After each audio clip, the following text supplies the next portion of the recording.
Estamos de volta para a segunda parte deste jogo económico. Este é um inverno a ferver. O mercado voltou a fazer das suas e, se por um lado levou alguns dos melhores talentos da Liga, também deixou recheados os cofres das SADs. Para a análise das tendências de mercado, contamos mais uma vez com a preciosa ajuda de Luís Cassiano Neves, sócio fundador da Fortin Sports Law. Muito obrigado, Luís Cassiano Neves, pela presença neste jogo económico. Antes, deixo aqui alguns números para podermos refletir sobre aquilo que foi esta janela de transferências e se calhar fazer um resumo daquilo que foram estas duas janelas, tanto a de verão como a de inverno. 613 milhões de euros é o valor total das vendas da Liga Portuguesa esta temporada, nas duas janelas de transferências de que já mencionámos. Enzo Fernandes foi a maior venda de sempre do futebol português e a maior compra da história da Premier League, 121 milhões de euros, e só o Chelsea gastou mais dinheiro em janeiro do que todos os clubes na Bundesliga, La Liga, Série A e Ligue 1, 611,5 milhões de euros. É de facto uma soma verdadeiramente impressionante. Luís Cassiano Neves, começo por lhe perguntar daquilo que vimos nesta janela de transferências, houve alguma situação que o tivesse surpreendido mais, tendo em conta a experiência que já tem em vários mercados? Bem, antes de mais, boa tarde a todos, muito obrigado pelo convite uma vez mais. Obrigado. Cumprimentar também os meus queridos colegas de comentário. Bem, há uma surpresa muito grande, que se chama Todd Boehly e o Chelsea. Estão a mexer no mercado como se calhar há uns meses atrás nós não acharíamos possível um único clube e um único investidor fazê-lo. Fizeram de uma forma bem diferente do que fizeram, por exemplo, o PIF da Arábia Saudita no Newcastle, do que fez o Qatar no PSG, do que fez, enfim, do que fez também os investidores do City, portanto, que entraram sempre fortes, mas aquilo que o Todd Boehly está a fazer é nunca antes visto e não sei em que medida é que não é um game changer, e não sei em que medida é que inclusive não se está aqui a criar uma tendência nova no futebol e teremos que deixar passar algum tempo para perceber qual é que é a sustentabilidade e a justificação financeira de tudo isto. E, portanto, eu diria que, à partida, o nível, só o Chelsea sozinho movimentou mais do que campeonatos inteiros, não é? E numa altura em que, naturalmente, nestas janelas de transferências fica-se muito atento aos valores que os clubes gastam, temos, de facto, o fair play financeiro da UEFA a vigorar. Os outros clubes, os outros campeonatos podem sentir-se defraudados pela utilização destas artimanhas, vamos chamar assim, que o Chelsea tem usado neste mercado? Nós, primeiro, vamos ter que descobrir a que tipo de estruturas é que o Chelsea recorreu. Já há uma novidade grande, que são estes contratos que vêm, que são inspirados no exemplo do beisebol americano, de onde veio o Todd Boehly, que é um dos donos dos LA Dodgers, e, portanto, traz estes contratos longos de 8 anos e meio, que no futebol, inclusivamente, estão até, enfim, não é proibido, mas, enfim, o regulamento da FIFA fala em períodos máximos de 5 anos. Portanto, estes são contratos novos no futebol. Vamos ter que perceber como é que ele justifica a sustentabilidade dentro de uma lógica do fair play financeiro, que, grosso modo e de forma muito, muito resumida e sumária, diz que basicamente os clubes têm que gastar aquilo que conseguem gerar organicamente. Não é? Exato. E, portanto, ainda vamos perceber de que forma é que isto tem enquadramento e sustentabilidade financeira e do ponto de vista regulamentar. E depois também do ponto de vista desportivo. Por exemplo, esta pedrada no charco que é o Enzo Fernandes, que acaba por não ter um efeito de bola de neve porque é feito em cima da linha da meta, é um negócio que, porventura, nós diríamos que é um negócio que a valorização do Enzo resulta, obviamente, do seu valor enquanto jogador, mas muito do contexto de negociação, porque eventualmente com o tempo para negociar o Enzo se calhar valia de 70, 80, 90 milhões, se calhar não os 121 ou 120 pelos quais foi. Portanto, vamos ver de que forma é que é evidente. Agora, respondendo diretamente à questão, eu já estou a ver os tweets do Javier Tebas, sim, já estou a ver outros clubes, como por exemplo o Bayern tem sido muito vocal na luta enfim, da sua luta pela transparência, porque o Bayern é um grande clube, luta contra estes novos grandes clubes que são detidos por Estados e muitas vezes por entidades ligadas a Estados ou até a grandes fundos de investimento, e que obviamente o Bayern ainda é financiado de uma maneira mais tradicional e, portanto, tem sido muito ativo nesta Bayern busca. é verdadeiramente um clube ainda. Exatamente. Certo. Maioritariamente detido pelo seu clube fundador, pelos seus sócios, e portanto o Bayern, o Javier Tebas têm sido atores principais nesta busca por então um esclarecimento cabal relativamente à eficácia da ideia que está subjacente ao fair play financeiro. E uma pergunta que eu não posso deixar de fazer neste contexto de mercado de transferências, tendo em conta toda a discussão que de vez em quando vem à tona à volta daquilo que é a Superliga Europeia e todas as suas especificidades em termos daquilo que é o investimento dos clubes, pode este instrumento que está a ser utilizado pelo Chelsea ser uma espécie de desmascarar do fair play financeiro e esse ser também um trunfo que a UEFA deixa de ter para defender a não existência de uma Superliga Europeia? Nós já estamos a assumir que há aqui algum tipo de irregularidade. Não, tendo em conta a disparidade de investimento, não é? do Chelsea para outros clubes. Eu acho que nós aqui, eu já tive a oportunidade de fazer esse comentário aqui neste fórum também. Eu acho que a ideia da Superliga, mais do que ser uma ideia de pessoas, ou ser algo de inovador e que sai da cabeça das pessoas, eu acho que a Superliga é muito um resultado daquilo que é a globalização voraz do futebol mundial.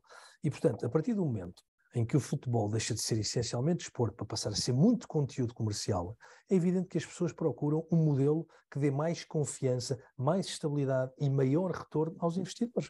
E, portanto, é evidente que a ideia de Superliga, mesmo que não seja a Superliga tal como nós hoje a temos em cima da mesa e como a tivemos em cima da mesa, todas as tendências de ajustamento e de ajuste daquilo que são os quadros competitivos mundiais vão no sentido de concentrar os melhores clubes que passam a jogar entre si cada vez mais vezes, porque esse é o conteúdo que as pessoas querem consumir.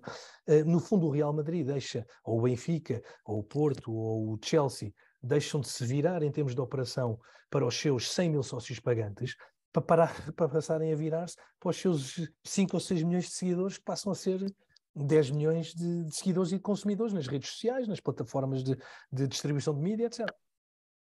Vamos alargar então esta conversa bem interessante aos nossos comentadores. Começo por ti, Jorge Faria de Sousa, precisamente relativamente àquela que foi a grande surpresa, provavelmente uma das maiores surpresas deste mercado de transferências, que foi precisamente o Chelsea, toda a capacidade, todo o músculo financeiro que revela esta Premier League.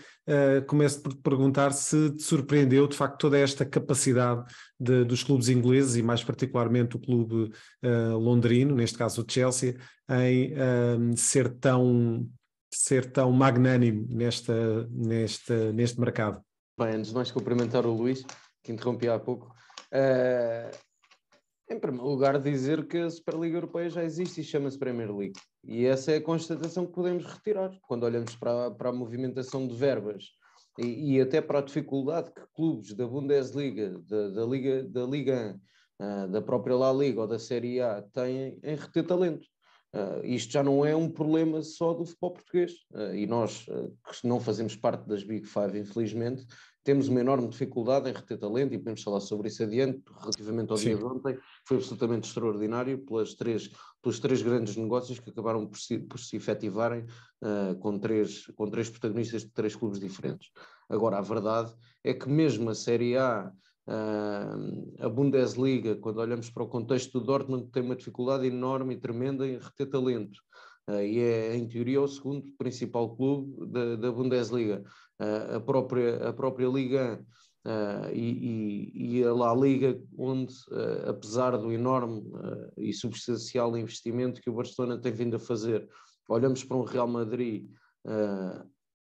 que nem apareceu como player deste mercado de inverno, e é curioso, quando nos recordamos, por exemplo, do Real Madrid dos Galácticos ou do Real Madrid que contratou Cristiano Ronaldo por uma verba acima de 100 milhões de euros, e portanto não deixa de ser curioso essa vertente também. Percebemos que o Real Madrid mudou muito a sua política desportiva contratando jovens como Camavinga, como Tchouaméni, próprio Vinícius, e mudou a sua política desportiva, e neste momento até vai ser um verão e uns meses interessantes de acompanharmos, não só por via do Real Madrid, porque há outros jogadores que vão entrar em final de contrato, mas no caso do Real Madrid, os jogadores tão determinantes quanto o Toni Kroos, Modric, Benzema, vão todos entrar em final de contrato, e portanto também haverá essa curiosidade de perceber qual é que será a política desportiva daqui adiante de um clube da dimensão do Real Madrid.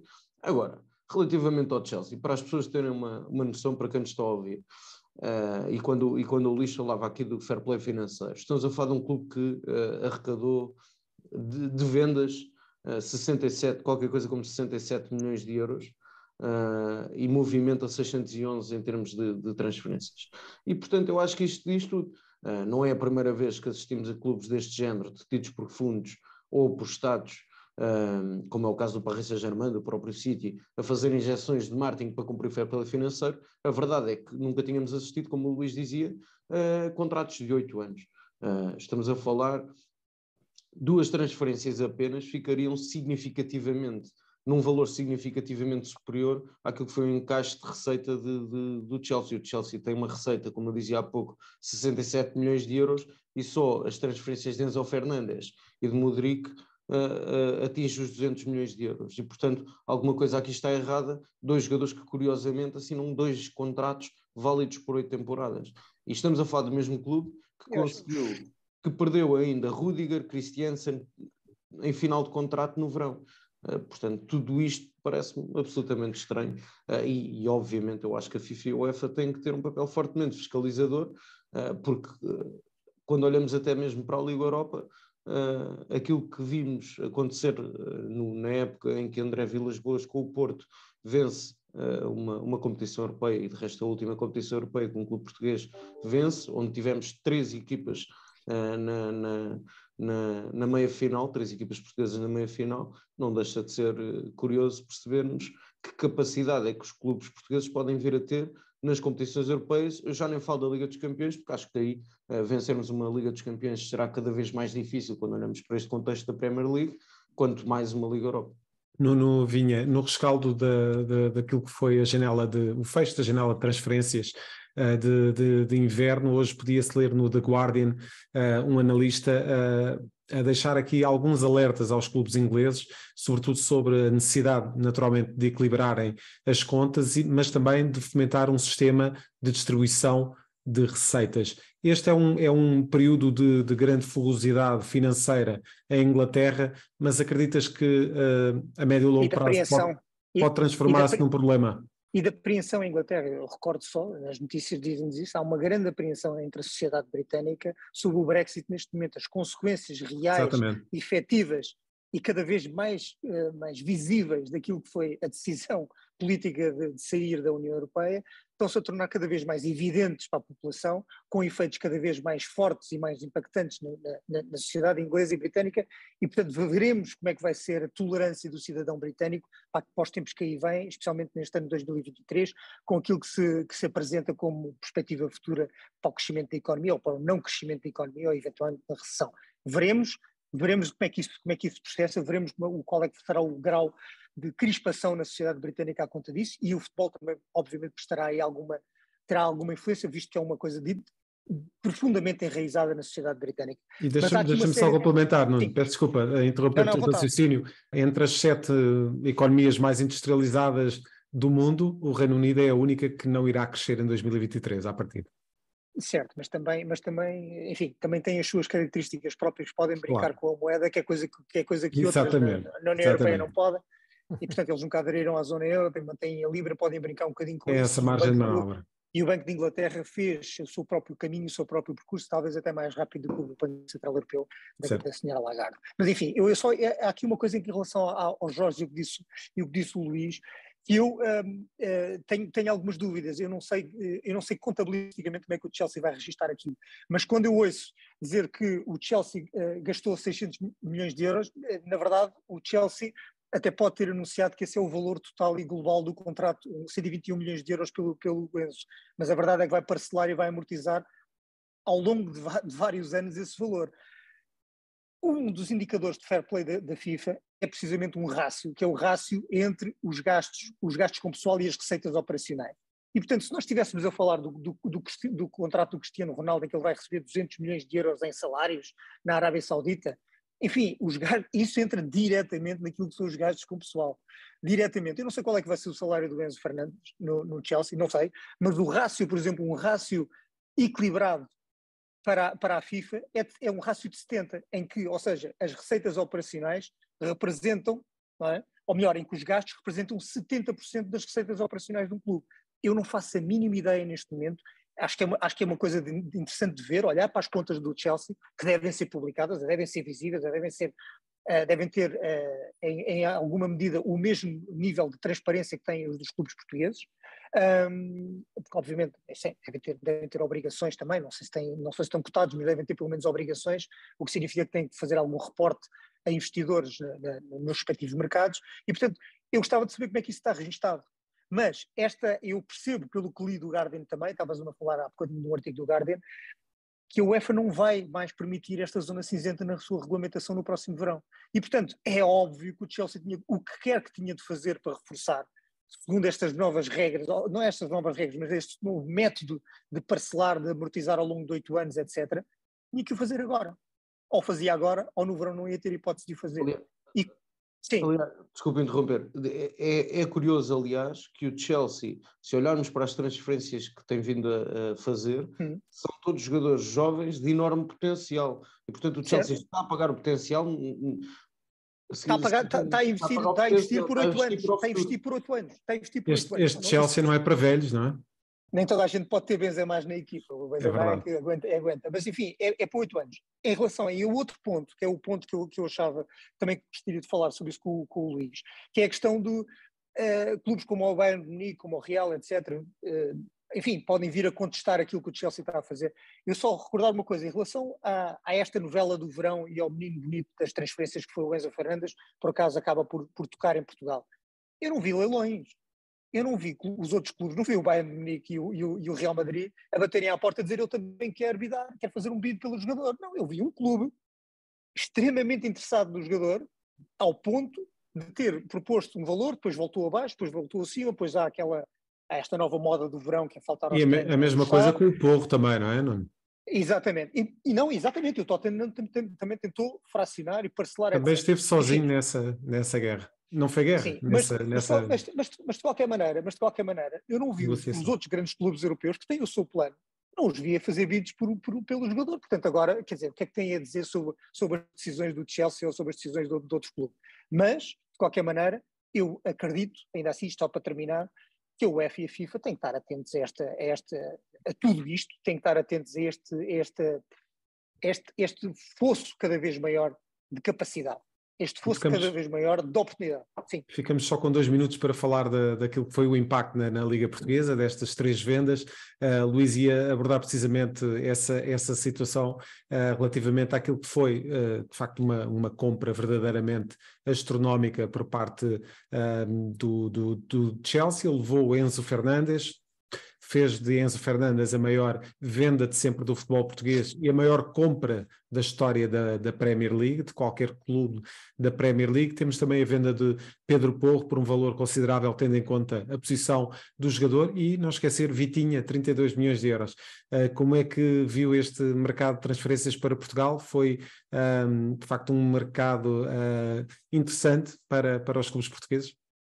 Nós em dezembro tínhamos falado aqui, ou em outubro, ou novembro, não me lembro, sobre qual é que poderia ser o impacto do Mundial no mercado de transferências de janeiro. É, regra geral, é um mercado de ajustamentos. Eu até comentava com alguns amigos e agentes do mercado aqui português há cerca de 1,5 2 semanas, que janeiro estava muito calmo e que, de facto, se calhar o Mundial não tinha tido esse impacto todo. A verdade é que a última semana foi uma autêntica loucura, particularmente em Portugal. Houve o Sporting investiu, também comprou, não só vendeu, mas também comprou, reinvestiu já parte do dinheiro que fez com o Pedro Porro. Eu acho que a venda do Vitinho é uma venda muito, muito significativa, porque coloca o Braga num patamar que vai acompanhando, portanto, o patamar comercial da sua capacidade de valorização de ativos está diretamente correlacionado com aquilo que tem sido a afirmação desportiva do projeto. Portanto, isto faz todo sentido. E depois a venda do Enzo é de facto uma venda, lá está, astronómica.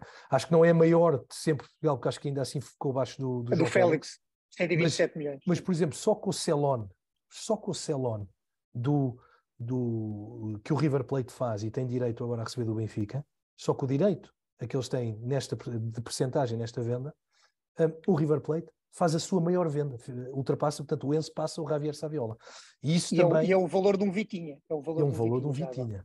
E, portanto, isso coloca também a própria, e reafirma a Liga Portuguesa, uma vez mais, como uma liga de exceção no que toca à valorização de ativos. Muito acima daquelas que são outras ligas que também são vistas nesse mesmo patamar, como seja, por exemplo, a Liga Belga ou a Liga Holandesa. E, portanto, aí Portugal continua num patamar absolutamente de exceção, de onde saem os jogadores mais valorizados em termos de mercados de oferta e mercados de destino final, não é? Porque Portugal é um mercado de exceção para a valorização de ativos, e isso continua a colocar-nos num patamar absolutamente único, e acho que não temos rival.